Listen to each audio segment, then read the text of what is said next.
body. LoveLine may contain sexually oriented content. LoveLine may contain sexually oriented content. Listener discretion is advised. Listener discretion is advised. 1-800-LOVE-191. LoveLine starts now. Hey everybody, it's Dr. Drew here. With me tonight, Jonathan Davis from Korn, lead vocals. Everybody? Jonathan, how are you? I'm doing good, Doc. It's been, what, about 2 years since you've been here? It's been 2 years. I can't believe that. 2 years but too long, man. You're an old-timer in this show. You started in 1995 on K-Rock? 1995. On LoveLine, and you're just telling me there was a story about that night. Yeah, that my son was born the night before. I got to spend the night with him in the hospital. It was his first ride home, and I had to jump in a car. David, my drummer, picked me up, and I drove right from the hospital here to be on LoveLine. To be on LoveLine. That is too funny. And then crazy. Music has been pulling you away from him ever since? Ever since. And now a new child? New child, Pirate. What's that like? I mean, are these same mom, yes? No, different moms. Different moms. Are you married now? Mm-hmm. And things are stable? Everything's stable. Very happily married. How do you keep a stable relationship with travel and the road and It's very music? difficult. You just got to have an understanding wife.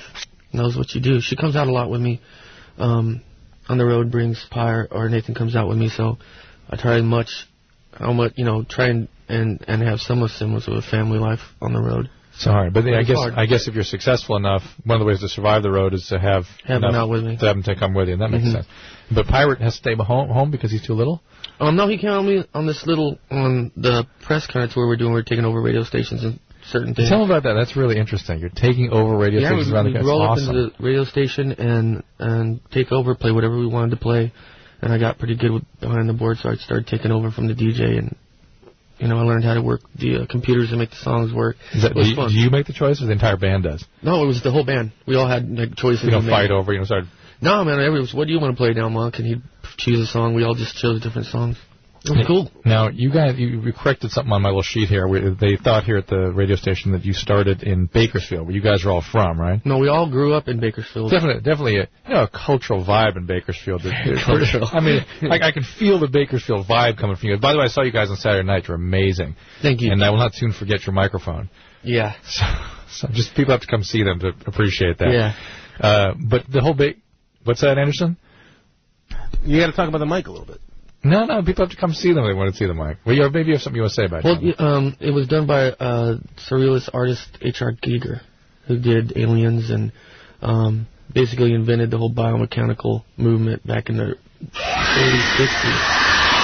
So he did that sculpture for me. It's his first functional piece of artwork. And it's a young lady. Yes. Very beautiful. Very amazing. And but the band didn't form in Bakersfield. No, we didn't form. A band called LLAD formed in Bakersfield, and they had an album come out on XXX, and that was Fieldy, David, and Monkey with a different singer. But Korn actually formed in Huntington Beach. You guys did you meet back down? You guys moved away from Bakersfield? The guys in LLAD moved, and they were in Long Beach, and they were in Burbank, and they moved all over. And when I got in the band, we were living in Huntington Beach. And that's when I came down and tried out, and Korn was formed there in HB. Well, so you actually came down to try out. You weren't living down here or something like that? Mm-mm. My understanding is you're in... What's that, Anderson? I need a little heat on Jonathan. Sorry. Okay. Well, okay, there you go. There he is. Talking into the mic now. So, but now let's go back to Huntington Beach. It's 1991, I guess, 93. 93. And you're doing what at that time? In Bakersfield. In Bakersfield, I was actually working at the coroner's office. In a morgue? Yeah. I was studying to be... I'd volunteer time. I wanted to be a coroner investigator, but my day job before the CSI stuff, right? Yeah, before no one ever heard of that. No one ever heard of that. But I started in high school doing autopsies there at the coroner's office in Kern County. Did you want to be a mortician, or did you want to be a forensic investigator? Or something? I wanted to be a forensic investigator, like a cop. Yeah, you were interested, but you were interested in Where did that interest come from? You think some morbid, sick thing, some problem with me because I've always been drawn towards dark things. Since I was a little kid, it was horror movies. When I had the opportunity to be able to go there, I was like, I want to see dead bodies. I thought it would be cool, but once I got into it, I really caught on. I'm going to read you something you said. If we look at each other, we scared, effed up feelings in our guts. That's when we know we wrote something special. Mm-hmm. So your music still comes from the same place that pushed you into the morgue. Yeah, basically. Really? Yeah. And do you wish you'd done more of that stuff? Or? The whole morgue thing? Yeah. I mean, it was a cool time in my life. I learned a lot, but... Wow. If that means anything. The mics just fell off the stand here. All right. But if I was back to our death talk. If I was to do it, I would choose something different, honestly. How about the other people that were in the morgue? Who were not, I mean, the dead people. I mean, the people that worked. Is there anything sort of common in people that want to go into that stuff? Or at least at that time. Now all the young kids want to go to be a CSI investigator, all this crap. Yeah, you were just into the autopsies and. Yeah, I liked dissecting the bodies up and then just watching the doctors work and how they figured out how someone died. Why did you become a pathologist? Because after I got done with that, that's when I went into mortuary college and became an embalmer. Oh, you did? You actually went on as far, but you didn't want to be a mortician. Well, I tried that. I was an embalmer, but that was cool. I mean, it was too. I had to wear a suit and tie, and I had to do, it was all about your image and people, how they look at you. Their families will go and you have to help with the grieving families. You have to help with grieving families. You watch 6 Feet Under? Yeah, I did watch it a couple of times. It was pretty spot on. Realistic, yeah. It's just a job, right? Yeah. But when I got really into the coroner's office after that, just going out on runs, to where murders and car accidents and all that kind of stuff, was just writing reports. And do you think that's some sort of attempt to master all that? Like it's.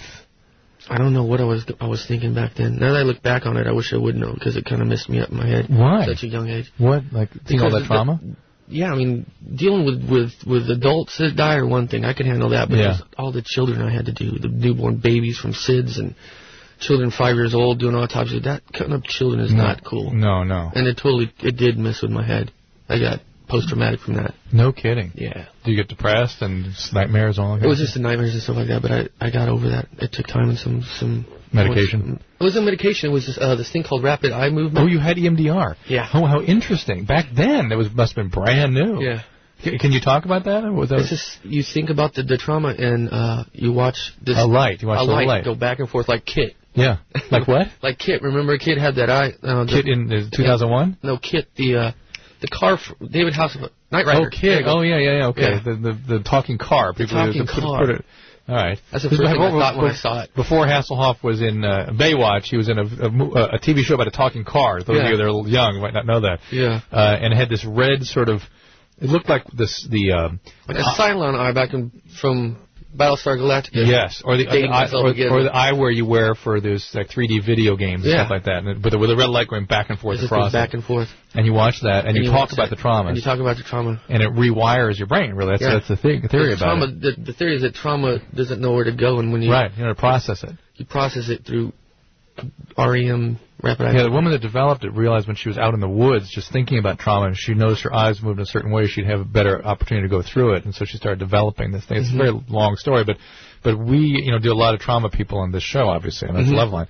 And EMDR is something we kind of allude to here and there, but we never have a chance to get in. Nobody ever. It's rare to find somebody that's had it. Yeah, in the early 90s. It's wild. Yeah, in the early 90s. Wow, and in Bakersfield? No, it was here in L.A. I was going to say, you found somebody in Bakersfield. No, Bakersfield would have been totally different. All right, so we've got Jonathan from Korn. Jonathan Davis, he's the lead vocalist. Those of you who don't know Korn, you need to. They're amazing. I saw them on Saturday night. Let's take some calls. This is Chris, who's 21. And why am I not getting Chris here? Chris, there you are. What's going on, Chris? How you doing, sir? We're great. What's up? Oh, well, okay. Just started dating this girl, and we're having sex pretty soon, which isn't so bad because I've been late in some months. But anyways, she's on a period the other night, and we were doing our damn thing, and she goes, go ahead and come at me. So, like an idiot, I'm just like, oh, it feels so good, and I blow my load, and my question is... Where'd you go to finishing school? I really want to know, Chris. And I love that. That poetry. That's amazing. You need that. That's good radio. This guy's speaking his mind. That's how I say it. Let me tone it down a notch for you. No, it's all right. No, if Jonathan likes it, it's fine. I like it. You're just curious how it is. Yeah, all right. And so you blew your load, and... Anyways, well, yeah, she's obviously, when she's bleeding, she's infertile. Am I correct? No. No. Absolutely not. No. Okay. Yeah, that's why I need to talk to you guys and kind of find out how this works, you know what I mean, and when I should be doing this and when I shouldn't be doing this. You should be wearing, well, you were already having sex without a condom, so you were... strike one. You were already in harm's way that way. Sick. Yeah, I'm sick with it, man. I usually don't do this, but... No, I'm not talking about the fact that you're having a condom while she was bleeding. I'm saying you're having a condom, no condom will get her pregnant whether you blow your load or not. Right, yeah.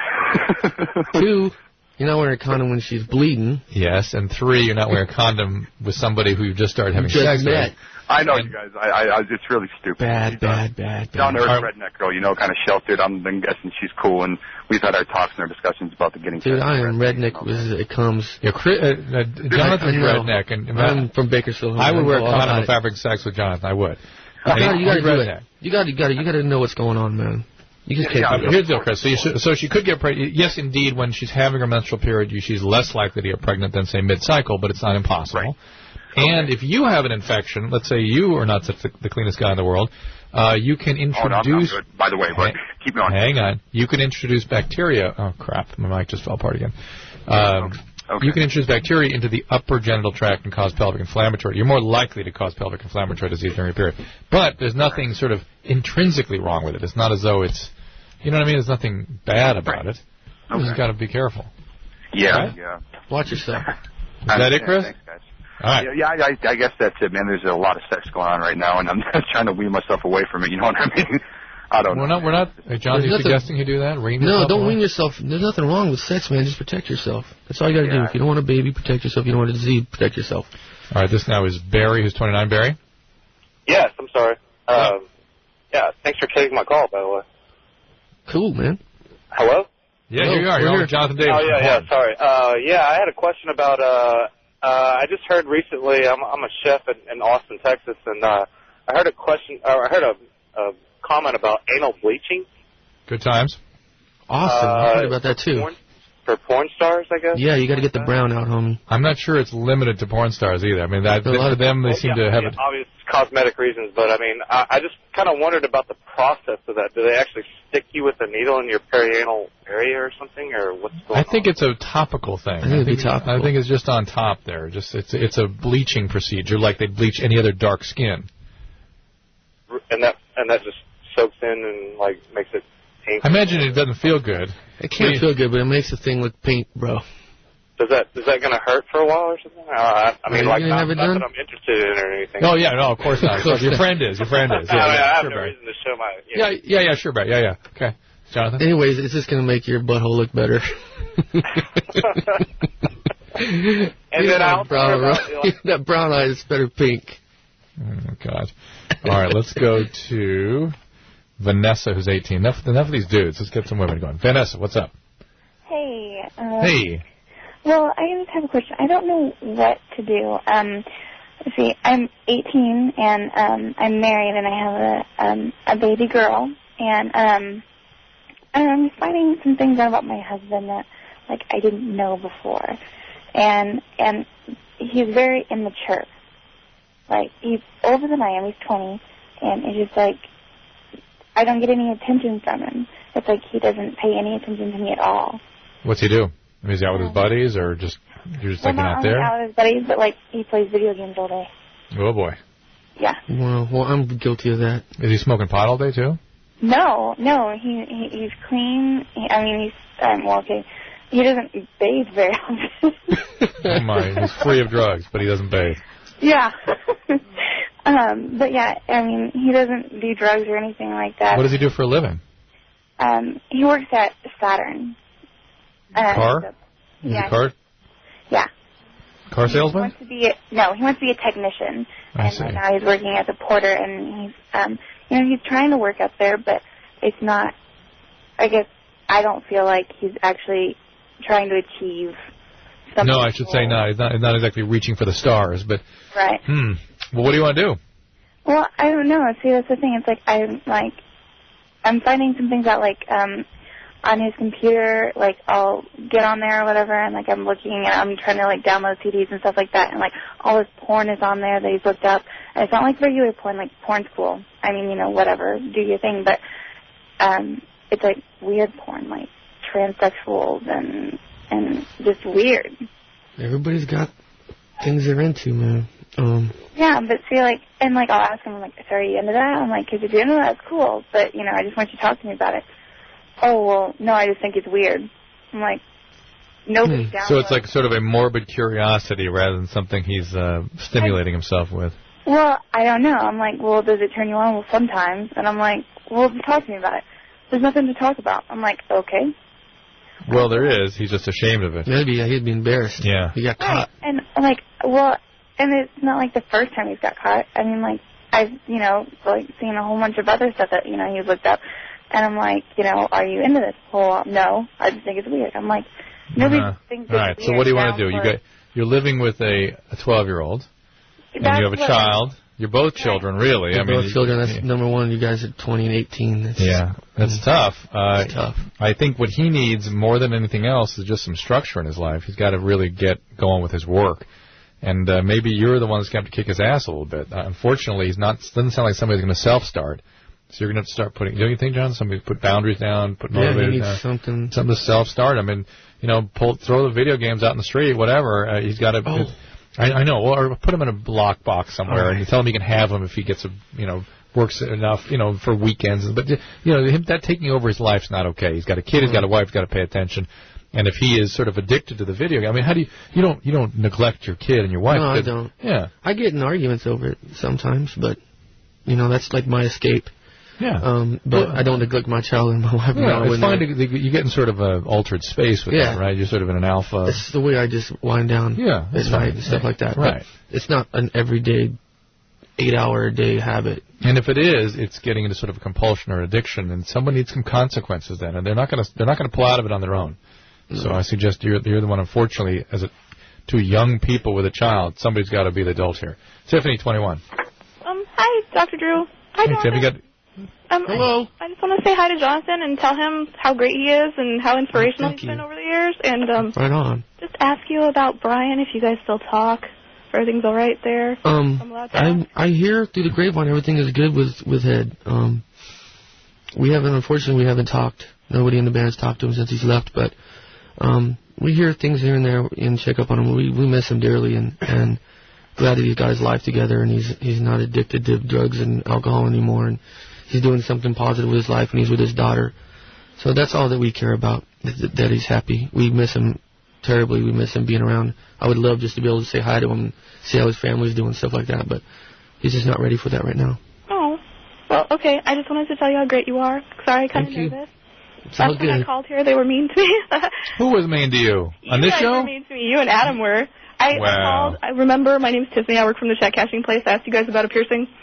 You might not remember. I remember the check cashing. I remember Adam went off on how you take advantage of poor people. Yeah. Yes, I do remember that too. But we don't. I promise. Okay. All right. So before it goes badly, I just want to tell you, Jonathan, you're so great. I hope I can meet you one day.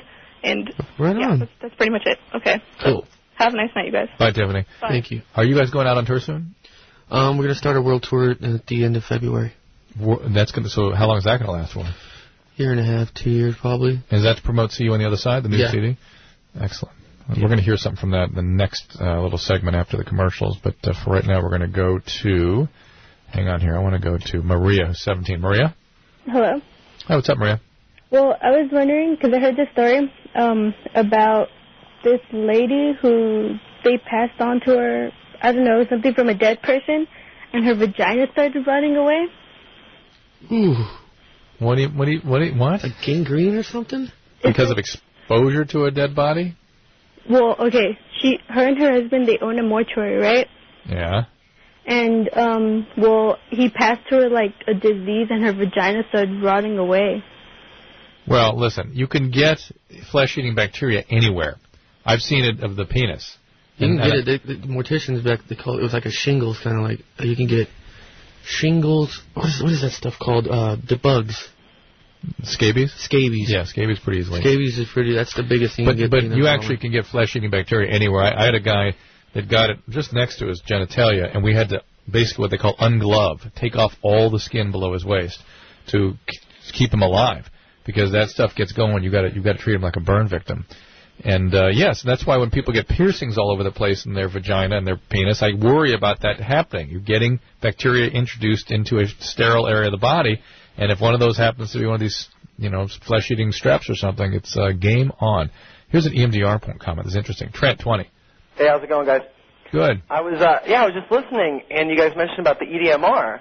Yeah. And I had experience with it that totally changed my outlook. What had happened is about 3 years ago, my dad committed suicide. And me and my mom, about 4 days later, we found his body And shortly thereafter, I found myself like really heavily in drugs and alcohol. And about 6 months later, I'm doing a lot of therapy and still like really messed up on drugs. And we did the EDMR, and it was an amazing experience. Describe it. Yeah, it was. What had happened is the experience from his suicide. It kind of gets locked in. It was really foggy, you know. And people were asking you about the experience with it, and I couldn't really describe it. I just could say that it was bad and it was terrible and blah blah blah, but I couldn't put it into words. And after I did the EDMR, and we went through the whole entire like 4 days up to his death and like the 4 or 5 days after his death, and we went like I was able to describe like moment by moment what it was like, and it brought so much clarity because there was a lot of like guilt and remorse and shame that was brought about from his death, and it brought so much peace. And it maybe doesn't sound intuitive to people, but one of the things that we sort of strive for when people have had trauma is to make something we call a cohesive narrative, which means making this event belong to you, not be sort of walled off from you and something you're afraid to touch again. Is that your experience? Yeah, it was weird. When I went through it, it was just basically my brain putting it away.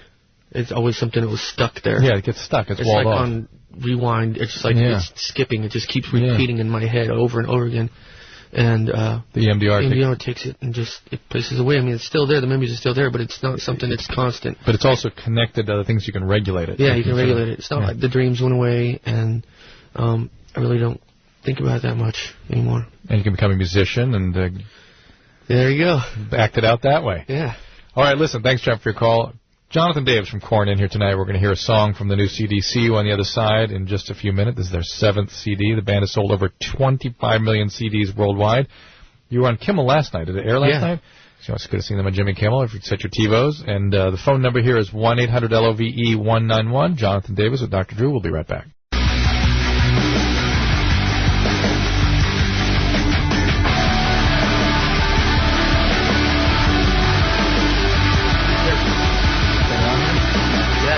Hey, everybody.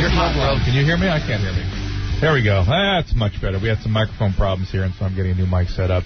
Dr. Drew here with Jonathan Davis from Korn. They were on Kimmel last night. They were at a huge concert here in Los Angeles where they just shined. And we're talking about Jonathan and his scabies and his days as a mortician. Yes. And his EMDR and his panic disorder. Yes. Hey, Drew? And, That could be the worst mic I've ever heard. All right, so let's try something else here. Jonathan, you take this one. I'll take this one. Hey, there we go. Is that better? Yeah, you guys sound great now. All right. Oh, great. You take that one. Cool. There we go. All right, we knew we'd solve that problem. Awesome. Yeah, the microphone just fell apart right here, so, it's a professional organization. It's all right. What you got going on? All right, let's talk to somebody who's a fan of Korn. Michael, 30.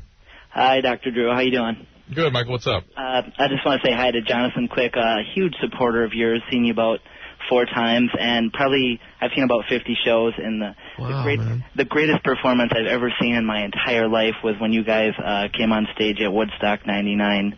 I mean, that was a highlight of our career, definitely. I mean, it was like the devil was alive in that crowd, and you just made 200,000 people just go friggin' nuts. It was unbelievable. It was very unbelievable that show. We never played to that many people before in our lives, and I don't think many people ever do. I don't think. It was literally people. You just saw human bodies all the way to the horizon. Yeah. Everywhere you looked, from left to right, people. Wow. And it just unleashed when we came out there. And yeah, I just want to say thanks for that performance. That was like one of the greatest moments of my life. You guys were. Wow. It was just like such a huge moment to see you guys, and it was just unbelievable. Hour and 15 minutes you guys were out there. So I want to say thank you for that. And it's amazing. I get on tonight while you're on, and I actually have a question for Dr. Drew. I never thought I'd call in. I was with a prostitute probably about 2 weeks ago.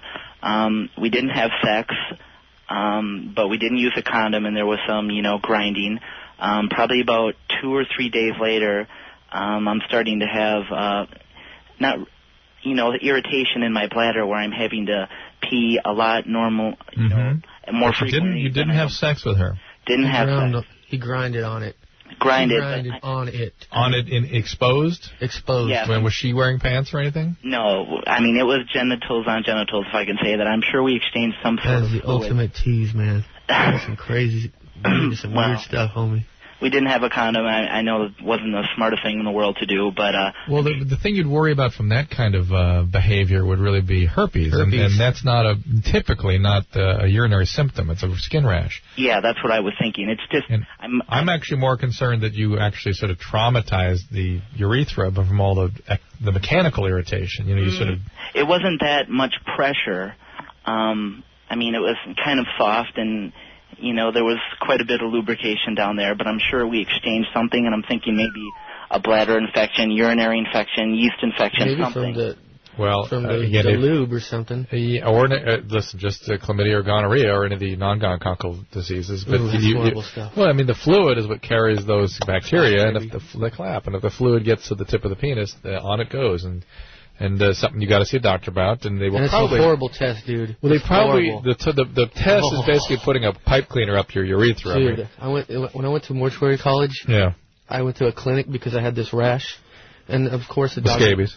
It wasn't scabies. It was just a rash. I was allergic to my own sweat for some reason. And they thought it was syphilis? They thought it was syphilis. Well, if it gets on you were pointing at your palms. If it gets on your palms, they always think syphilis. It was palms and everything. Yeah. So they walked me into this room with about 20 interns, made me drop my pants, and they proceeded to run pipe cleaners down it, and this big steel thing with a blade on the end, and they took actual flesh. Biopsies? Biopsies. Oh, in the urethra. Oh, she had a cystoscopy. Oh, my God. Oh, dude, that was horrible. That is bad times.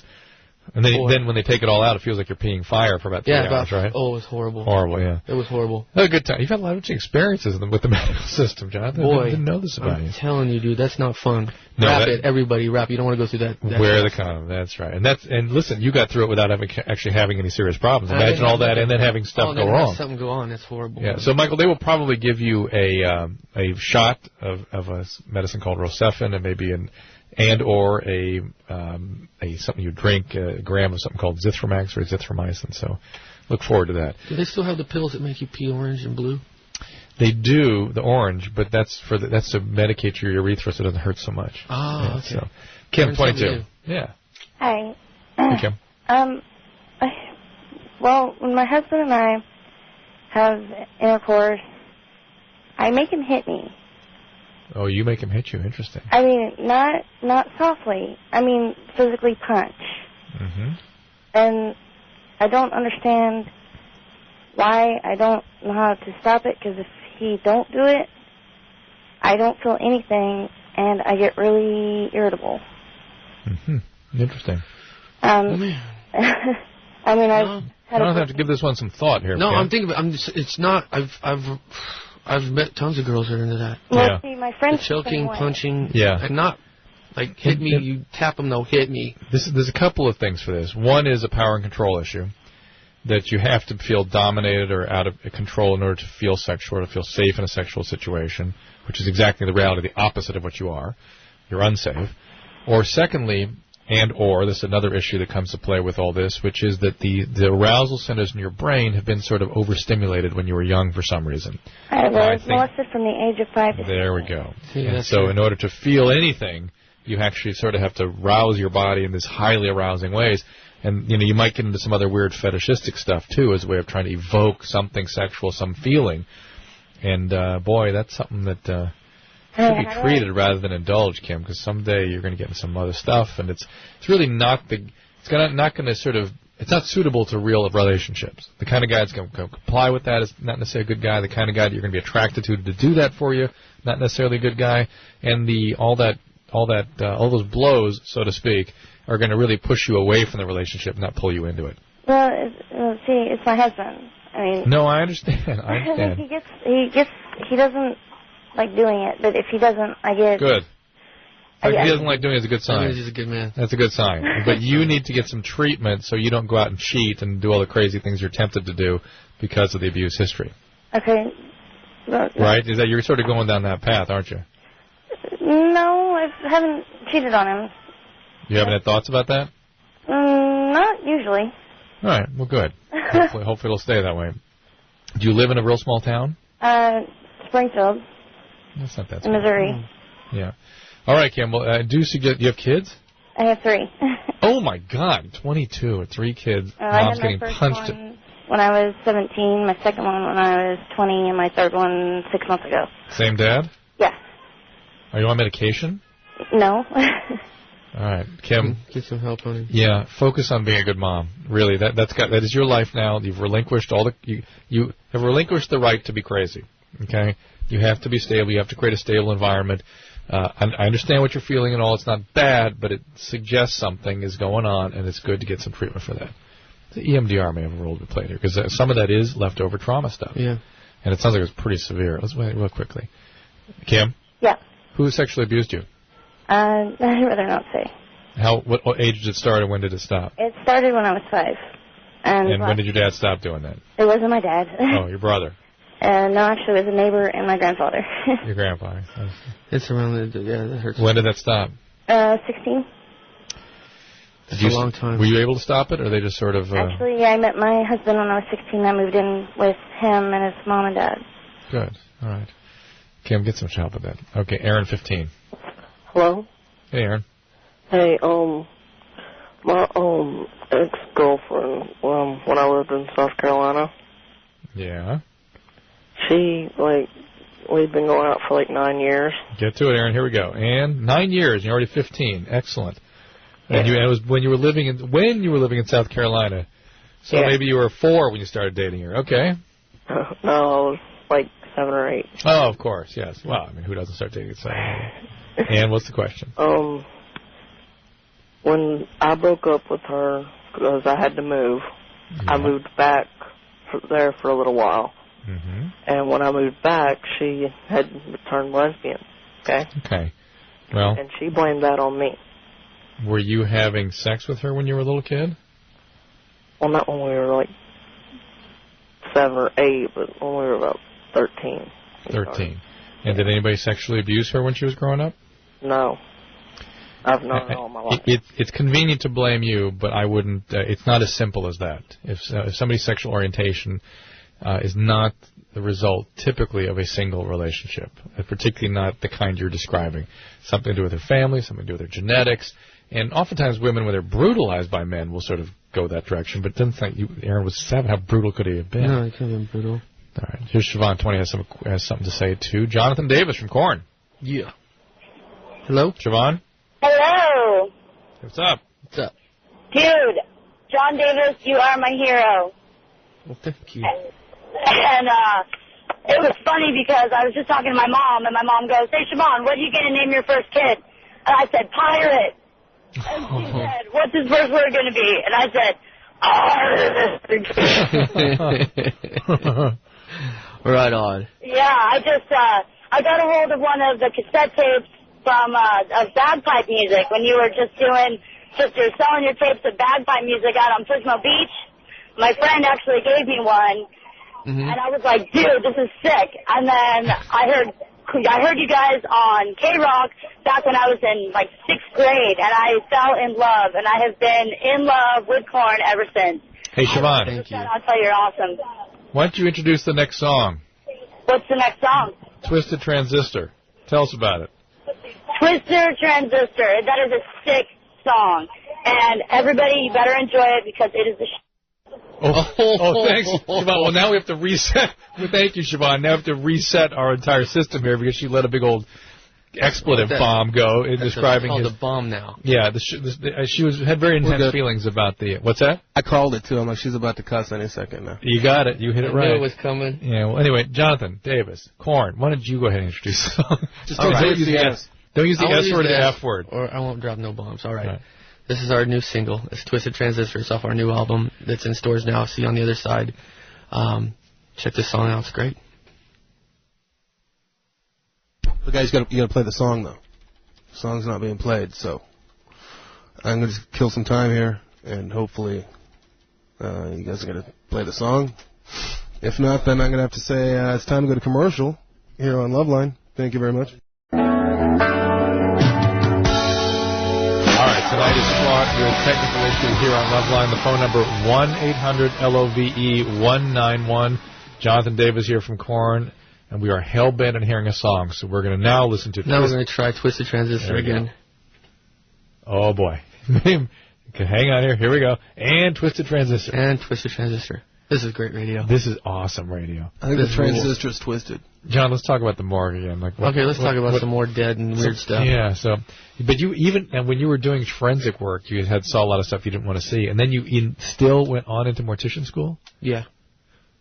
With all the panic and stuff still going on? I didn't have panic at the time. I got the panic from insanely large amounts of methamphetamines. Oh, well, that'll do that. That'll do that. Yeah. Yeah, I went through that whole thing. I've been sober now for 7 years. But Congratulations. But before when the band started, I was a really bad speed freak. Mm-hmm. And then once we started going on the road, I couldn't keep doing that, staying up. So. Do you have any memory problems left over from that? Oh, dude. Yeah. So bad. It'll do that, yeah. My wife wants to kill me. And then I forget. She forget everything. Yeah, she thinks you're intending to do stuff. Hold on, we're talking. We're talking about meth now. Don't do that stuff either.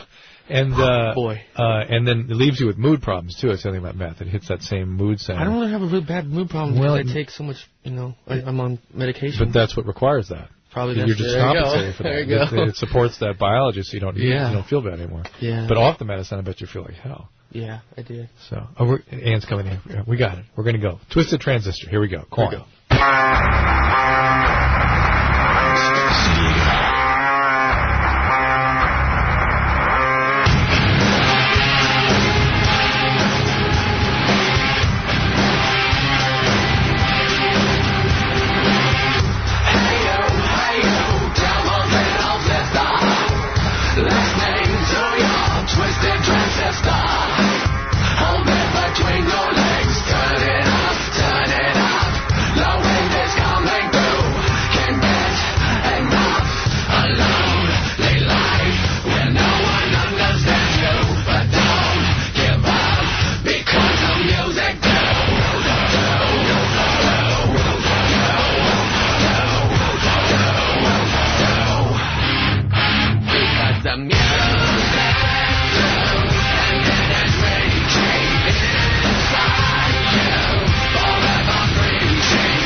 That's Korn, Jonathan Davis. See you on the other side of the CD. The song is Twisted Transistor.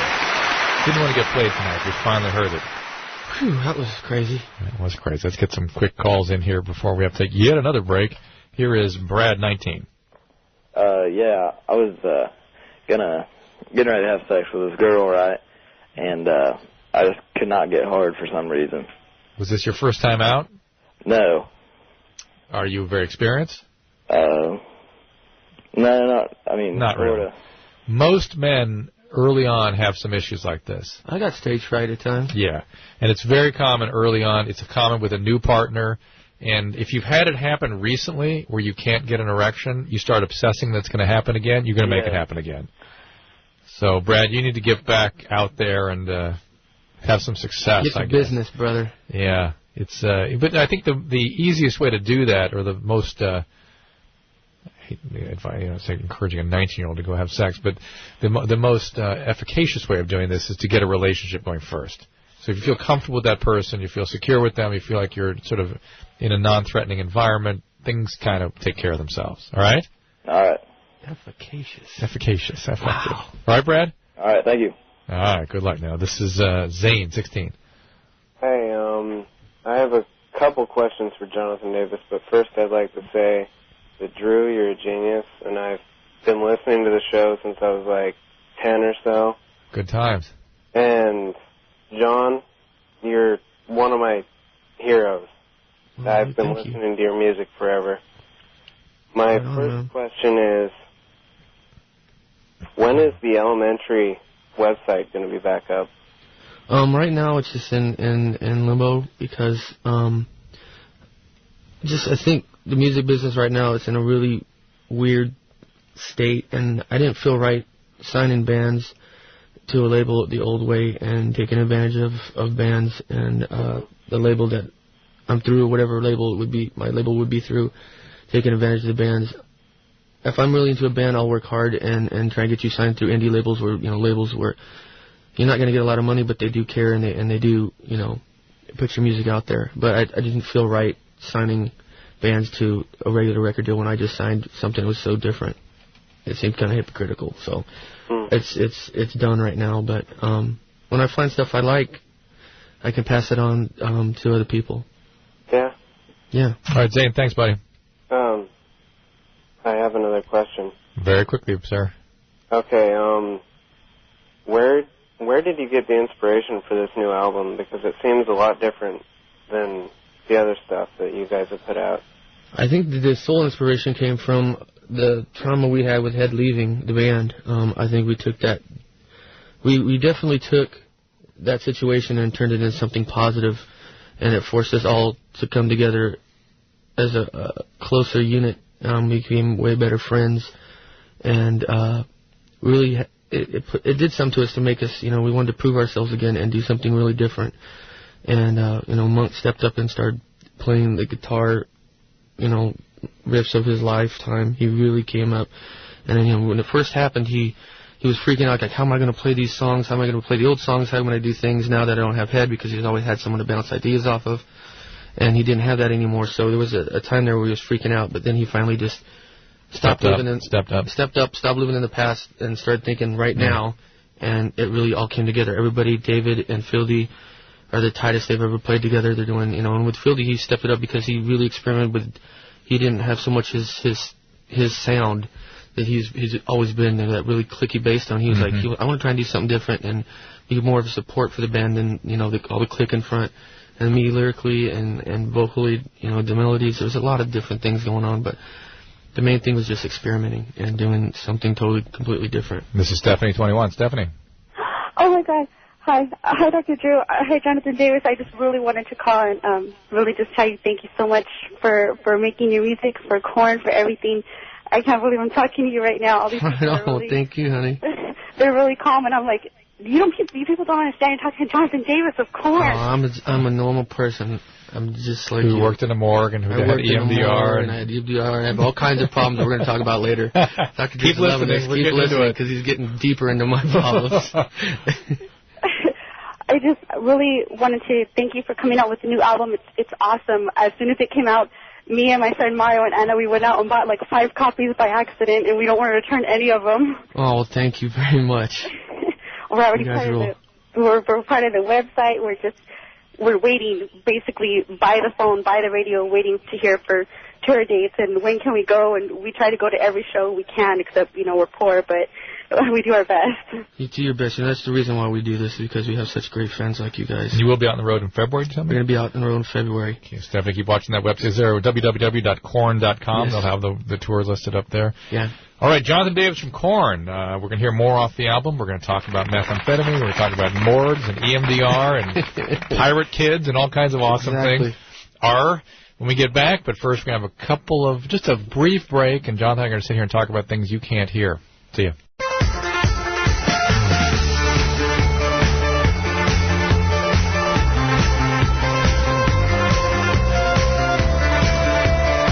Hey everybody, it's LoveLine, 1-800-LOVE-191. Jonathan Davis from Korn is in here tonight. Oh, Harry. And as promised, meth and morgues. That's where we're going to go. Meth, morgues, and more. That's where we're going tonight. Sounds like a new store. All right. Meth, morgues, and more. Simply us. So you had an amphetamine issue for quite a while. Yes, I did. And did you notice the kind of paranoias you developed on meth? I didn't know. I never started talking and seeing shadows and all that stuff. But you start to think weird thoughts. About? Being from another planet. And just this, I guess, sleep deprivation psychosis, you'd call it, or something. I don't know. It gets pretty Some crazy. of it is sleep deprivation, but a lot of it is the direct effect of the amphetamine. And there's a very, very typical psychosis that you do get from amphetamine, and it's a thought and a preoccupation, usually about people close to you. Mm-hmm. So you start thinking your friends are ganging up on you. You start thinking your neighbors are plotting something. Anything like that? No, I never got to, but I knew people that... They got that way. Call me up and go, I need your night vision goggles right now because I see the cops outside and there's helicopters over there. They're following me. And those are all cocaine. Oh, the following, yeah. The following is amphetamine. The following. Yeah, they're following me around. And my grandmother sent them because they know I'm this and that. I've watched people just bug out like that. Right. That never happened to me, thank God. And it's good times. Now, most amphetamine addiction begins as marijuana. In other words, in most cases, marijuana is the first drug. It would be the drug you would stay with, except it kind of wears off, and you start looking for something else, and amphetamine is the one. For me, it was the opposite. You went right to amphetamine. I went from amphetamines, and to go to sleep, I'd smoke weed. So you were doing both at the same time? Yeah, that was one of those times that shut her down. Mm-hmm. Definitely. But that usually didn't work. You wouldn't shut down? No. And we were talking... And spin. Spin and just spin out and spin more. and finally go to sleep. We were talking a little bit in the last hour about the kinds of symptoms you have now left over from that. Yeah, memory issues, real bad. Short-term memory. Short-term memory. All the time, people go, you don't remember just 2 hours ago telling me something. Yeah. And it's gone. It's not even there. It's like, what are you talking about? It's frustrating. Yeah. Very frustrating. And mood problems? The mood problems were fixed when I started, taking Prozac antidepressants.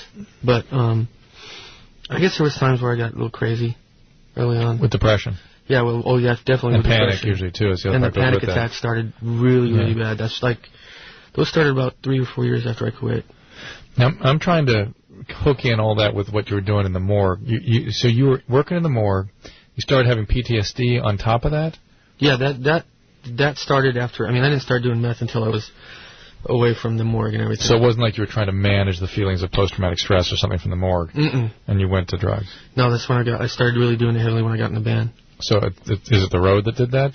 No, it wasn't. It was before we were signed. Really? Yeah, I really got into it. The people when we were rehearsing in our rehearsal studio, the people around there had a lot of that around there, and it was readily available to me, and I just started going gung-ho. I'd be up for 6-7 days at a time. And that's how, a lot of fans ask me, where did the song Twist? I'm just talking all this gibberish that came from a 7-day bender. I just, out of nowhere, started just barking. Speaking in tongues. Speaking in tongues for no reason. And Ross heard it and said, yeah, do that. Our producer, and then that's how that was born. Gotta love your producers, managers. Yeah, I love that. I was just, give him some more. Whatever he needs. Yeah, genius.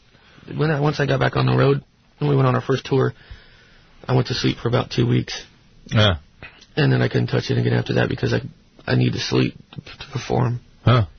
So it wasn't like you were using speed to deal with the road? No, I just liked the way it made me feel. Ah. It was 1 for just staying up and being creative, and 2 for sex. It's an amazing sex drug. Oh, for you guys, some people it shuts you down sexually. Other people it gets you going. It makes me going. Was it say it keeps you longer? Longer, yeah. I have sessions for 6 to 8 hours sometimes. Right, where you can't ejaculate because it suppresses that. Well, yeah, it takes about that long, too. When you finally do it, it's amazing.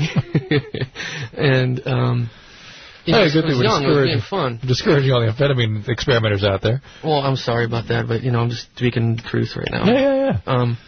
But the long term and the people that I've seen and all the people that stuff's worse than heroin, man. I've seen so many people destroyed. It can mess you. I mean, opiates don't hurt you. They just cause horrible, horrible addiction. So the things you do to get the heroin and how and how you administer that kind of stuff, the heroin's worse. But in terms of what the drug does to you, the speed does worse things. Did you get the picking syndrome where you picked until you got ulcers in your skin and stuff? Did you think you had glass in there or a bug? What were you thinking? That's a hallucination. You're just like, what is this? And you just start picking in it. You just keep digging. Yeah, until you make a hole. And there's a hole and you're bleeding, you're still digging. Yeah. It's like all this crazy, just disgusting. People do it on their face. They do their face and their arms. You start looking like you got chicken pox or something. Yeah, and that's what happened to you? People think, oh, that's an amphetamine rash. No, it's not a rash. People dig with their fingernails until they get those ulcers. Until they get the... It's called a picker syndrome. Picking and bad stuff. Good times, huh? Yeah. Glad I'm over that. Ooh, here's an amphetamine addict who wants to talk. Tim, 29. Yeah, I'm a newly recovering speed addict, and lately I've been shooting myself up with just empty syringes just to get the feeling of it, with no dope. Yeah, that's not what you call recovering. That's relapse. You just haven't... No dope, though. Yeah, that's the clock is ticking on that one. Yeah, you can just... I used to... Sometimes I'd snort salt just to feel the burn. Right. You need to talk to your sponsor, Tim. Your recovery is not intact right now. What? I've never been to recovery. My recovery is my buddy overdosed. All right. Well, this is the problem. I haven't done it since he overdosed. Yes, but listen, you're gonna either harm yourself by injecting some air or causing a bacteria into your vein. You don't throw your... This is not good. You need help right now. You're not going to survive what you're doing here, and it's only a matter of time before you either use something else or get back to the speed. I mean, you just can't. You can't be flirting with it like that and not go back. Yeah. That's your brain telling you, do something, and eventually that something's going to include the drug and alcohol. This is Katrina, 19. Yes. What's up? You're on with Jonathan Davis from Korn. Oh, my God. That's amazing. How about that? Sorry. Pretty awesome. Hold on. Don't think you inspire this in people. Hey, man, I just want people to speak their minds. I do, too. I don't understand why this country saying bad words is so bad. I mean, everyone hears them every day. Everybody sees breasts every day. I love Europe. Like over there... You can be an adult over there? You can be an adult. People know what those words are. I just don't understand this country sometimes. I know, but in the meantime... you don't want to get fined like $500,000. But not only that, people need to sort of be aware of their environment. You know what I mean? Yeah, but they're not used to being on the radio, so you got to give them some slack. She tried to correct herself. I'm prepared to give people slack. I really am, and I wish it were a different world. But remember, everybody, you are coming on the radio. It is under FCC supervision, and in the meantime, we all behave like good citizens. And there will come a day when people can speak more freely, and that'll be that. Katrina, what's up? 19. Okay, so here's the deal. By the way, I love your music. Thank you. Well, I've been dating this guy for 3 months. It's getting pretty serious. And he's actually married. Well, he's married to a lesbian. Wow. And I know that sounds crazy, but it's for taxes? Financial reasons. Taxes. The paperwork part of it. Yeah. By the way, that sounds more crazy to me. Wow. That sounds even more crazy, Katrina. So, I don't believe it, first of all. I believe it. Do you? Yeah, I've heard people do that. No, honestly, because she's in the service. And it gets her financial help. It gets him benefits. Yes, I have heard of people getting married in the service just for benefits. Yes, I have heard that. Okay, now it starts to fall together. Yeah, so we've been together 3 months, getting pretty serious, falling in love, all that fun stuff, and I want to know if I should ask him to get a divorce. You're 19. How old is he? 22. In a way, this marriage is protecting you from getting married too soon. I don't, I honestly don't want to get married, but the factor is I've grown up in a normal lifestyle, and for me to, he calls her all the time, and he, titles her as wife, oh, my wife's on the phone. It's to me, it's disrespectful, because I'm the one who's supposed to be his all. Well, it sounds more like there's more going on here than just the lesbian and the straight guy. The fact that he refers to her that way, the fact that you feel a connection that he has with her, that you're sort of being, that takes it away, it takes part of your relationship away, and so his intimacy is sort of focused somewhere else. That does not sound like a relationship with a lesbian. So, it may be that you're being deceived. That's one concern. Mm-hmm. And secondly, I think it's reasonable for you to ask him to sort of limit his contact with her if it's really just a financial arrangement and they have merely business relations. And he tells me that it's he's trying to play nice with her because she could really like screw him over in the long run, you know. And I think they have developed a friendship. He said there's been no like sexual anything. Like they kissed on the wedding day, and you know. Why don't you have a chat with this young lady? I've tried to, but the situation bothers me so much that I can't befriend her. You know, I can't like she so like. He has let you talk to her. Yeah. Well, that's pretty good. So at least it's not like he's hiding you. He's not hiding anything. Yeah. No, and I've known him for a long time, and I knew when I got into this that they were married for this reason, and I've met her partner and all that stuff. Like, it's not, like, it's weird now. It wasn't weird before, and now it's just like morals. Like, my morals are like kind of eating away at me. You see what I'm saying? Yeah, well, he's manipulating the system. He's a liar, basically. He's a cheater. But he's not cheating in the relationship, he's cheating the system. What do you think, Jonathan? I think that, too. And so, all right, so you're involved with a liar, you have to either accept that or not, and a cheater, and that's I think him. there's that little voice inside your head saying, you're listening to it, and it's telling you not to do this, and it's upsetting you. Not to go further with this guy. Further with it. Unless you can straighten things out and be more honest. Morals. Yeah. Morals are this voice inside of your head. Your moral compass is sort of spinning and telling you this ain't right, and you're fighting against it. Yeah, and it isn't right. It's not what, as you're saying, you grew up in a normal family with general stable boundaries and normal intimacies, and you're only 19. Yeah, number one, don't get married. Yeah, I did it, and it never ends up good. Your relationships at 19 are supposed to end. And maybe this one has sort of run its course. And he is busy working the system, and that's something you don't agree with. And by the way, people don't do that just once. That's the kind of thing that's who they are. They end up that person who's sort of a liar and a cheater.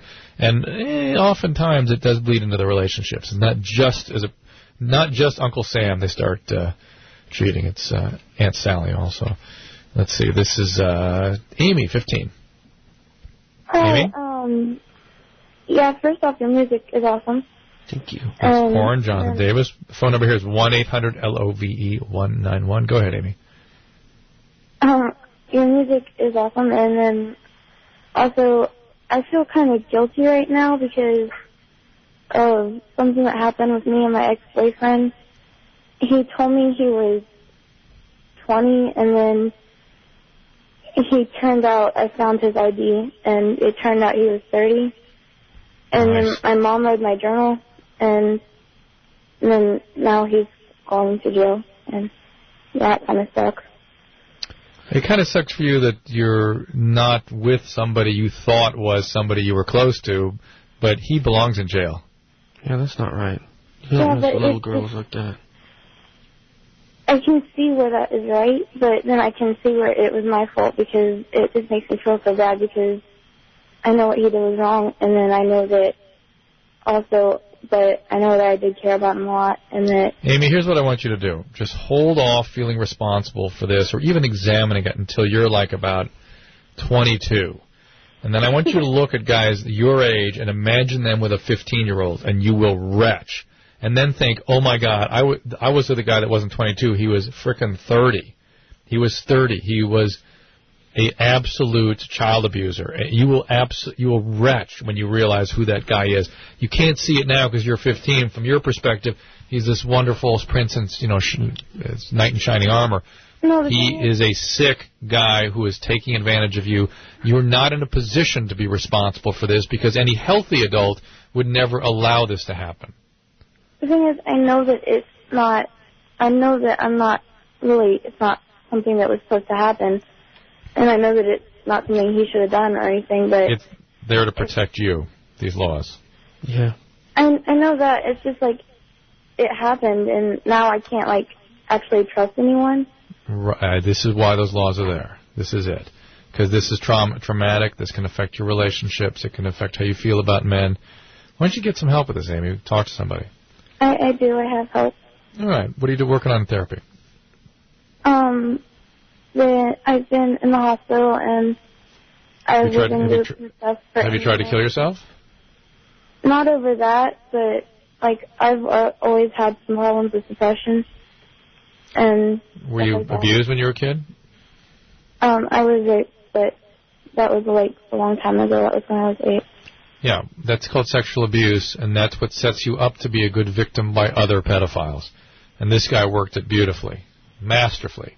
He took your trauma and just played it like a Stravinsky, like a Stradivarius, rather. Come on, Amy. This is horrible. You were taken advantage of. You've been victimized now twice by men. Stay with the groups. Stay in therapy. You deserve better than this, okay? Okay. You're not responsible for any of this. Know this. The way you're thinking about it, I know you feel like you're responsible for everything in the world that happens to you.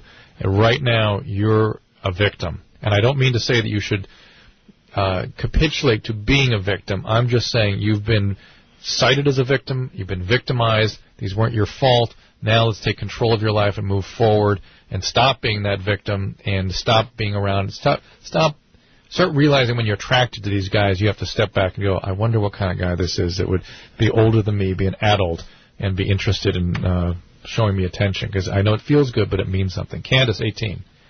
Hi, Dr. Drew. Hey, Candace, what's happening? Stop. You're on with Jonathan Davis from Korn. Hello. Hi, Jonathan. You're the man, you know that?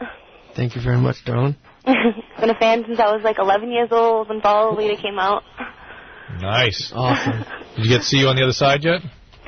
No, I'm between jobs, so I have no money. What kind of work do you do? I'm a waitress. Gotta be a lot of work like that out there, isn't there? Yeah, but it's hard to get a job. You're calling from Massachusetts. You guys get dumped on? Snow?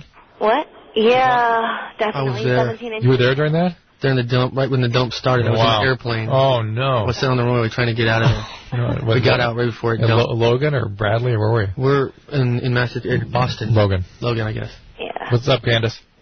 All right. Well, I got a question for Jonathan, but I also got a question for you, Dr. Drew. Yeah. Okay. All right. My question for you, Dr. Drew, is, all right, I've been hanging out with this guy lately, and he's a little older than me. He just turned 30. And you're 18. Yeah. We're both kind of iffy about, what's going to happen between us because we like each other. But we don't know where to go with it because we don't know if it's, like, right or wrong or whatever. And the main reason for that is my mother is only 35. So she was, like, 17 when she had you. Yeah. Right before she turned 17, she was still... Where's your dad been? My father's still with my mom. He's what? My father's still with my mother. And was he also 16, 17 when... He's 37. So he's just your boyfriend's age, pretty much. Well, look, you're 18. Well, you're like I said, he's on and not sort of just jumping in. Yeah, jumping in and letting your attraction sort of dictate how you behave. Here's the deal. Just think about it this way. You're barely an adult. He is supposed to be sort of setting up shop and getting on with his life. You're very, very different places in your life. And how about when you're 28 and he's 40? How's that going to feel? Yeah, that's what I was kind of thinking, too. He already has 2 kids. Ooh, you're taking on an awful lot here, Candace. But it's not as though you're 15 or 16 or even 7. You're 18, you're an adult, and you're with another adult, so it's different than if you were a couple years younger. But you're still in such a different place in your life, you're only asking for trouble. What's your question for Jonathan? All right, Jonathan. I got this little band, right? And I was wondering how you'd feel if you ever heard a girl singing your songs. I think it'd be awesome. Really? Girls can sing. Yeah. That's awesome. I'm all down for that. That would be really cool. That is cool. That is so cool. Right on, honey. Hang on a second. Where are you covering his songs? What? What are you doing? Are you out there performing his songs now? Or are you just thinking about really. I just, me and my friends have thought about it a little bit, and then I had the opportunity to talk to you, I decided to ask you. Do it. What you felt about it. I think it'd be awesome. It's also something about Boston or Massachusetts. We saw 2 cover bands there. One night, me and Fieldy rolled up to this bar, and we saw a Korn cover band, and we jumped on stage and took their stuff and played with them. Oh, how awesome. Oh, they must have gone insane. All those guys were losing Did they know you were going to be there? No, we just showed up. Oh, that's an awesome story. Where were you exactly? We were in Boston. Where? You remember? I don't know the name of the club or anything, but we heard that there was a Korn cover band playing somewhere. We found out where, and me and him rolled over there, and it was a pretty cool night. Wow, how fun. This is John 28 for Jonathan. What's up, John? Hey, I was just wanting to talk to Jonathan about when he's going to come back to Phoenix, and I heard he's going to come to the rifle company. I just wanted to find out when. The rifle company. The rifle company. Yeah, he knows what I'm talking about, McMillan. Oh, McMillan. I'm going to be over there. Well, I go there because I got family there, so yeah, I know. I'm there all the time. But touring, we're going to start a tour in the end of February. Your family in Phoenix? Yeah, my wife's family. Not at the McMillan Rifle Factory. No, I like the McMillan Rifle Factory because I buy rifles from there. I love long range shooting. You were here about a year and a half ago, right? Yeah, I'm going to come back around. I want to see Rock and everyone down there. So, it'd be cool if you came here. So, but we need to know when you're going to come because second shift people. So. Oh yeah, I'll definitely call you guys. Okay, that's definitely. So February we'll be playing. Okay, and I love number 14 on your new album. That song is so cool because it's just your voice singing. So I mean, you got to look it up. Hold on. Oh yeah. Tearjerker. It was a really that song's crazy because it was something we've never ever done before. It's all like more electronic based, and it's just a really fragile song about sometimes just dealing with my depression. Sometimes I guess like you said, I get in those moods where I feel like even on the meds, even where I feel like no one, not even my wife, my best friend in the world could understand what I'm feeling like. So that's ultimately you feel alone. So that's what that song's about, and it's really fragile. It's just me and my voice and these little droning things in the background, and it explodes at the end. It's a really cool song. So that's cool. Thanks. It's called Tearjerker. We're going to hear something more from the new CD. See you on the other side. But first, we are going to take a break. The phone number here is 1-800-LOVE-191. We'll be back with Jonathan Davis right after this.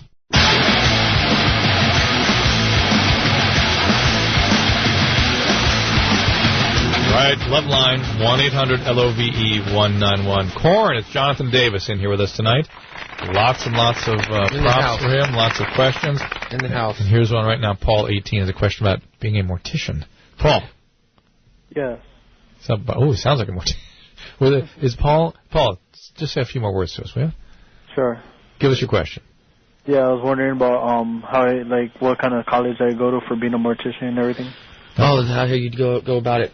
First thing I do is either you can do a 2-year internship. Yeah, that's what I was thinking too, but it's hard to find other places because I call mortuaries, they do other people outside embalmings. Yeah, so you got to find that. That's the hard part. You got to do that. I remember at the LA County USC, we used to have mortician students in there hanging out in the autopsy rooms and stuff. Paul, what attracts you to all that? Truly, I don't know. Death enthusiasms me. It enthusiasms you? Yeah. Jonathan, can you shed any more light on what attracts you to all that? Is it a mastery over that? Is it a fear of death that sort of gets turned into a... sometimes when you're... you can't really just nail it. I mean, a lot of people go into the mortuary science, they call it. Yeah. Because it's usually family-run businesses, but it's been taken over by a lot of big corporations now. But usually it was a family thing, and they go to the schools. Or there's people just get into it because they like it. There's a morbid curiosity with Is there anything... Right. Is there a common sort of personality or interest? We're just... usually freaks. People that outcast, the ones that like... When I was doing that in high school, people just were scared of me.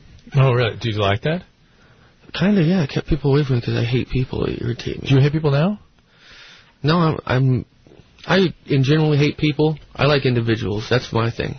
Well, no, this is interesting because it's I'm watching you feel good getting props from people. I mean, I can tell that feels good to you. So you like getting positive from people. And people, the fact that they could go bad on you, be threatening or negative or make you vulnerable, doesn't bother you. I mean, you like crowds. I mean, you like 200,000 at Woodstock. And that felt good. That feels good. But I don't know. I think it's just the small groups, like social groups, about you, or I guess it would be social groups. I had a horrible time going through high school because of just being picked on, being called a homosexual my whole life. Yeah, people thought I was gay because I lived in Bakersfield, and at that time, it was very hick town. It's not that way anymore.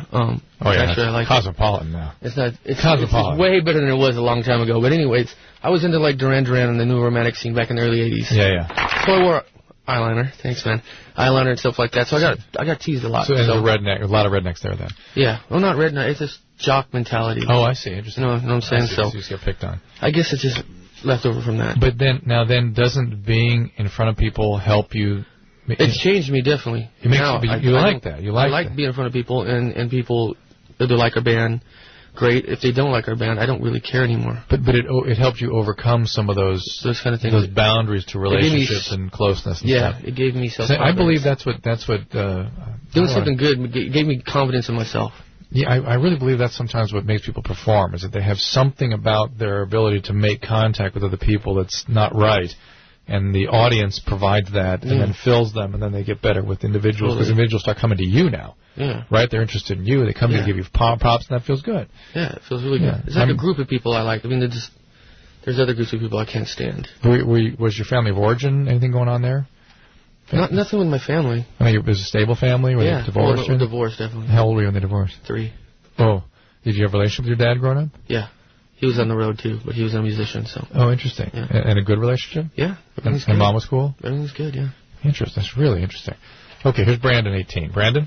Hey, first off, I just want to say I'm from Bakersfield. Right on, bro. Sorry. I mean, right on.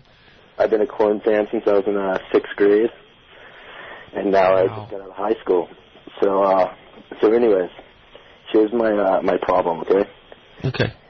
So, I live with my ex-girlfriend. Why is she your ex? Well, because I couldn't really stand her. There you go again. Then why do you still live with her? Well, let me give you the background. I mean, you're sort of the worst of all worlds then. Exactly. You're still with the same person you can't stand, but you're not having sex anymore. It gets worse. Oh, I'm sure. You see, like, I've woken up with her, like, having sex with me in the middle of the night. Ooh, midnight bandit.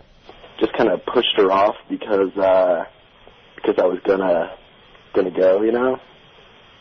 What? So, he was gonna go blow his load. She's trying to get you to impregnate her. She's trying to get me she's trying to have me get her pregnant. Yeah. All right. So, but I also live with my other 2 roommates, and so I kind of do a pretty good job of just ignoring her. But she's constantly crying and everything, and I don't know, should I just, like... Get out. Get out. Get out. Are you kidding? Not only are you torturing her, you're torturing yourself.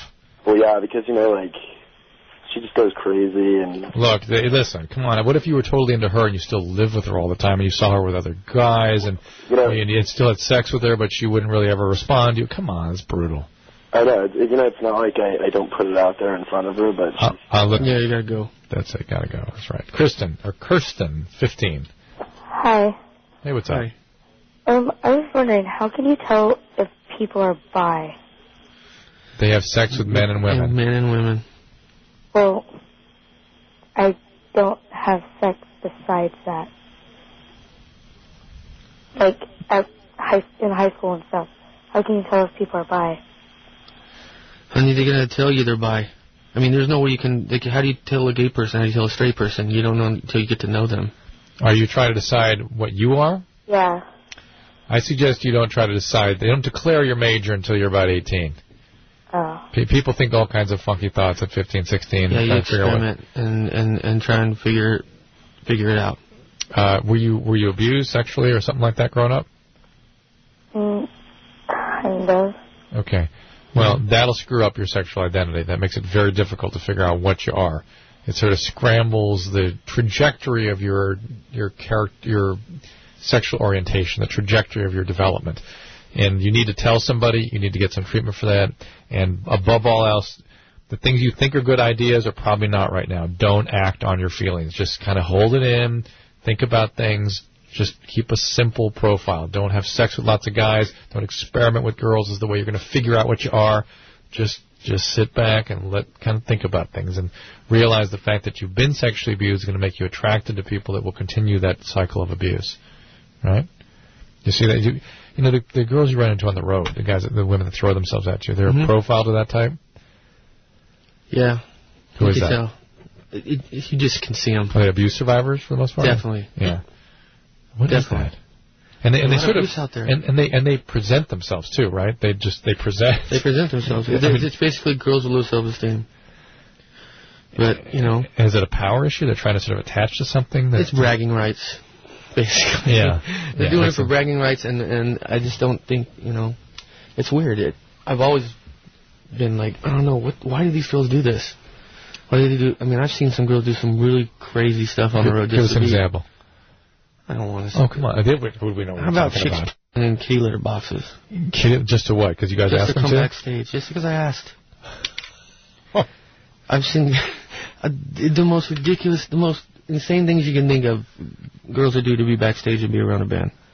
And do they want to have sex back there? Or of course, they want to. It's just a matter of if it's going to happen or not. Right. You know, I think pretty much us being, you know. If you indulge that, do they sort of get attached and get wacky, sort of obsessed, or? No, usually there's pros, the ones that know just, you know. What it's all about.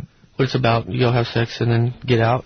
And then there's the ones that get all psycho and follow you for 17 states. And then there's all kinds. There's lots of sick people out there, man. And at what point do you realize you're sort of contributing to their... I don't mean this to be disparaging. No. You know what I mean? I mean, you're younger. You don't know. You don't know. As you're a young rock star, that's what it's all about. That's what it's all about. Our culture goes, well, it's a good thing, right? That's why you do this. This is why you do it. You're a band. You got to get all these chicks. But soon, honestly, if you're in it long enough, you start getting numb. But then don't you realize you're hurting people? Not just hurting yourself. You're hurting yourself, but you're like, what you're doing these poor little girls, and this is not right. I don't want to be all preachy or anything. No, it's interesting, right? It's interesting. The more you do it, and when you get to this point where you're like, I'm done. Cool. But I know people that just still like doing it, where the vagina rules their life. Or who are rock stars, or rock stars, men in general. Men in general, for sure. Yeah, definitely. So it just depends on the type of person you are. It's Jonathan Davis from Korn. We're going to hear another song from Korn. This song is Coming Undone. Why don't you set this one up for us? This is going to be our next single, and we really dig this song. This song it's a slow kind of jam. It's got like a We Will Rock You kind of type beat to it. What'd you play on Kimmel last night? We played Twisted and Coming Undone. There you go. So here it is. Check it out.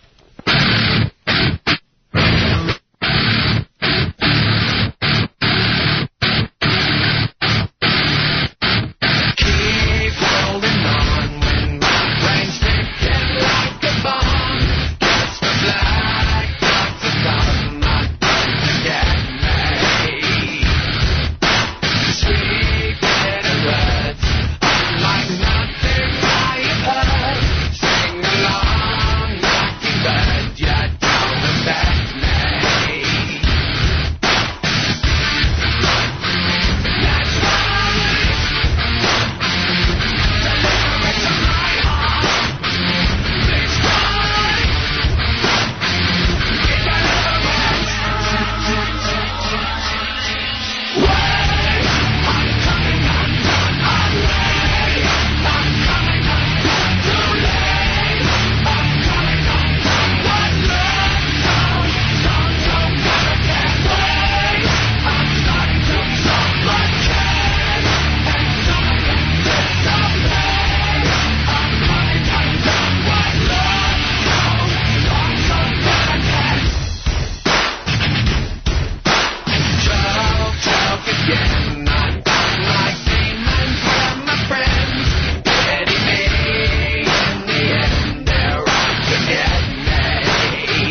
Going Undone. That's Korn. Jonathan Davis with us here tonight. The new CD is See You on the Other Side. And a quick question for Jonathan. Andy, 18. Andy? Yeah, hi. What's up, Dr. Drew? How you doing? Andy, what's going on? Hey, what's up, Jonathan? I love your band, love your music. Thank you. Everything you do. Yeah, I know this is kind of embarrassing to ask because I'm a big fan, but I never really got into how you guys got your name. I never really looked into it. Oh. I tell this to everybody now because I've been telling the story for 12 years. Really? Go on the internet and find out. Oh, really? I refuse to tell it again. But the story that's on at what, Korn.com? Yeah, you can find it. It's really easy. On Korn.com? Yeah. And the story there is the fact? It's the fact. That's what happened. Okay. Yeah. All right, Jonathan Davis in here with us tonight. The phone number is 1-800-LOVE-191. Call and talk to Jonathan and myself, Dr. Drew. But for right now, we're going to take a quick break and be right back.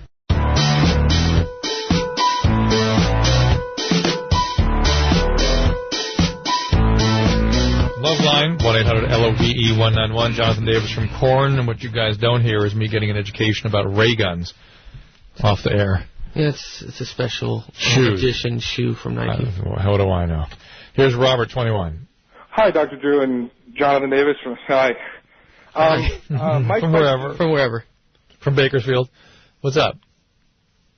Robert? Yes, I'm actually from...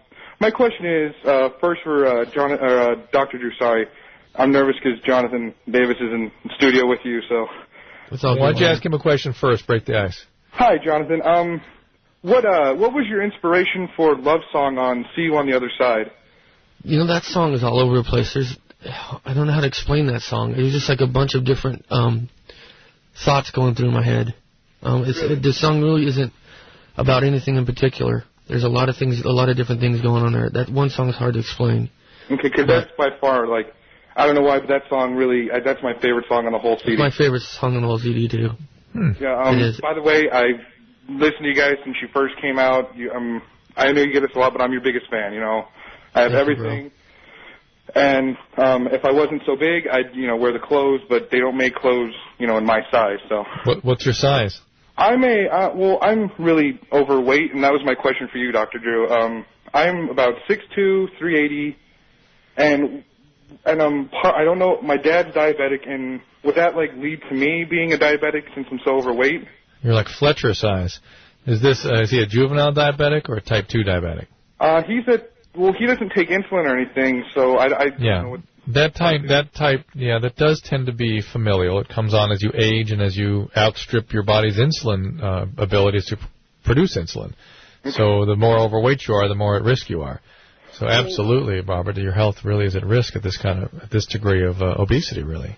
Well, my question is, I just got married 6 months ago, so will being this overweight affect me, sexually? Because, I don't want that to, later on in our marriage or anything like that. Well, having a lot of fat or adipose tissue will produce high levels of circulating estrogen and suppress testosterone levels, and you can actually get shrinkage of the penis, the phallus, and shrinkage of the testes, and lower testosterone level, lower sperm levels, and obviously a drop in your sex drive. So, yeah, that definitely does affect your sexual performance. Okay. Maybe not when you're a young man because you got your maximal levels of circulating testosterone now, but as time goes along, that's going to fall off pretty good if you don't start exercising and lose the weight. Okay. So, I know besides, actually, I was thinking about getting that gastric bypass, but then everyone told me since I'm so overweight, don't do it. Well, it's only for people that are very overweight. I don't understand that kind of advice. What do you mean? Well, they said that I was the wrong kind of candidate because my skin stretched too much, and that I could, since I'm prone to being diabetic, they said I have to hold off on it. Who told you that? I went to the Wish Center in Arizona, and they said not to do it. Huh. Interesting. Well, certainly it'd be better if you could do it just with diet and exercise. I don't know if you get any sort of ideas from, say, the shows I thought, a show like The Biggest Loser, I thought was, when I first saw it, I thought, oh my God, these poor people. And then I watched it and thought, this is pretty inspiring for people. It shows them what you can do. When people are hugely overweight, you can lose the weight, you can exercise, you can bring it around. And yeah, Robert, you should try to do that, absolutely. Do you exercise? Yeah, on stage. Oh, it's, when I perform. Here's Amy, 21. Hi. Okay, I just wanted to say that, Jonathan, you're just amazing. Oh, thank you very much. You're welcome. Dr. Drew, I listen all the time. But anyhow, About 2 years ago, I was getting raped by Navy intelligence. Yay. Navy intelligence? Navy intelligence? Well, I mean, like, people who were in the Navy, and it was basically a fraternity rape. It was a gang rape, and they drugged me, and there was a point in time when I actually awoke in one of the times that it happened. I thought that they were my friends. I thought that they were Navy and that they were going to take care of me type thing. I just, protect and serve. I guess that's how it goes. But I was Amy, what are you talking about? You're not making sense. Oh, okay. They put a drug into my drink, and alcohol was involved in the situation. But I did black out completely. Well, maybe you just drank enough to black out. That happens all the time. But what kind of drug would they use in order to... They don't necessarily have to have a drug. You may have just drank so much you blacked out.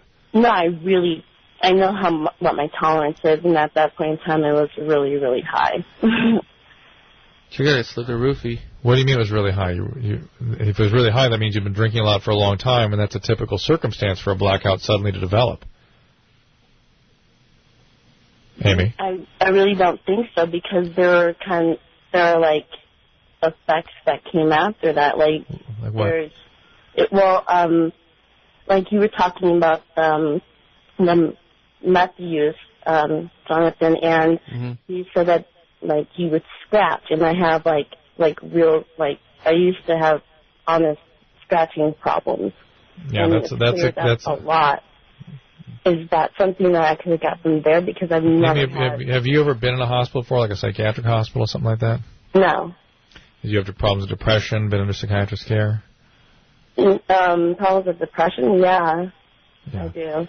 Yeah, there's a lot more going on here than you even are willing to sort of come to grips with. I went to counseling, but she kind of fired me. She told me to go to somebody else. Right, because your thinking is kind of disturbed. I'm not saying these guys did anything right to you or wrong to you, but you're not listening to other people. You're not taking input about things. You've decided the world is the way it is, and that begs any discussion. And that's not the way you go into therapy. You start taking direction and listening to other people is how you do that, and not trying to interpret it on your own, because you've got a disorder here and need to start sort of working on that. It could be the case you drank so much you blacked out and then horrible things happened to you. I do suspect you've been victimized other times in your life. You just sort of, all the way you're behaving sort of suggests that. And the fact that a therapist fires you is sort of typical of what we call a borderline personality disorder, which is trauma survivor stuff. EMDR, Jonathan talked about earlier, could be helpful, but getting involved with somebody and sticking with the therapy, very, very important, and taking the medications they offer you, because I'm sure people are urging you to stay on medicines as well, right? Amy? No, nobody's... Have you seen a psychiatrist? No, I'm not. I'm not seeing a psychiatrist right now. I'm going to school, and I'm working on so many different things I really just don't have time for. Again, she's calling all the shots. You've got to take some time to take care of yourself, Amy. You had a horrible trauma. You were raped. You were using enough alcohol to black out. Whether or not someone slipped a drug in there really doesn't matter. You were raped. You were drinking a lot. You blacked out. Something may have been involved, like Rohypnol or Seroquel or something else, or Ambien, God knows what. But it really sort of doesn't matter. You were ingesting lots of substances, a blackout ensued, horrible things happened, and you're still not willing to take care of yourself. You really got to do it. This is Sarah, 22. Hi, I have a question for Jonathan. Yeah. I have a boyfriend he's an aspiring musician, and I was wondering, whenever you guys were all getting started and you personally having the stress of like writing all the music and stuff, like the lyrics, what kept you going, and what was, your motivation whenever you were ever discouraged and everything? The whole motivation was just to succeed. I loved music so much I'd do whatever I needed to do to succeed at it. And, if I never would have got signed, or never, had Korn, I'd probably still be playing music. I'd have a 9 to 5, and I'd be doing gigs, on the weekends at bars or whatever. It was just a pure love for it. Right, like he's recording right now. Like we live together, and he works, from 7 to 5. And he's there right now at this, well, that's just laying down tracks, and he does everything. He he doesn't have a band there. He was in a pretty like popular band in Bakersfield. Now this is wonderful. Oh, that's good. Yeah. You know what? You just, you know, it's all about heart. Really, Sarah. Yeah. You guys' heart's got to be into it, and you know, it's not going to be good the whole time. I mean, I know, and I tried to like, you know, help him and stuff like that, but being that I'm not a musician, I don't really. You just got to be there for him. Yeah. You got to be there for him, and don't ask the questions, and it's hard.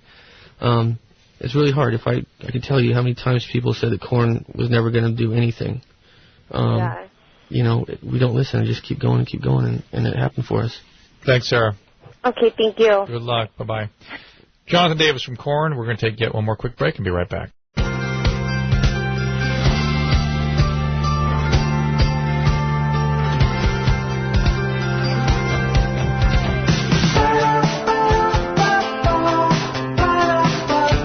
Jonathan Davis, Korn, thank you for joining us tonight. Really interesting show. I hope you'll come back again soon. I'm definitely going to come back. We're going to get more of my problems. We're going to get more into EMDR and meth and morgues and more.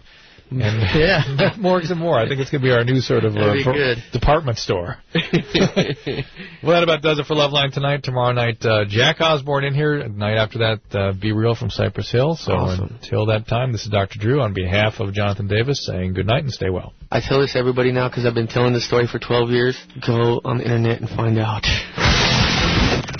This has been LoveLine.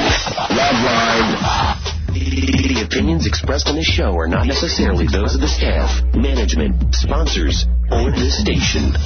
The producer for LoveLine is Annie Gold. LoveLine is a presentation of Westwood One Entertainment.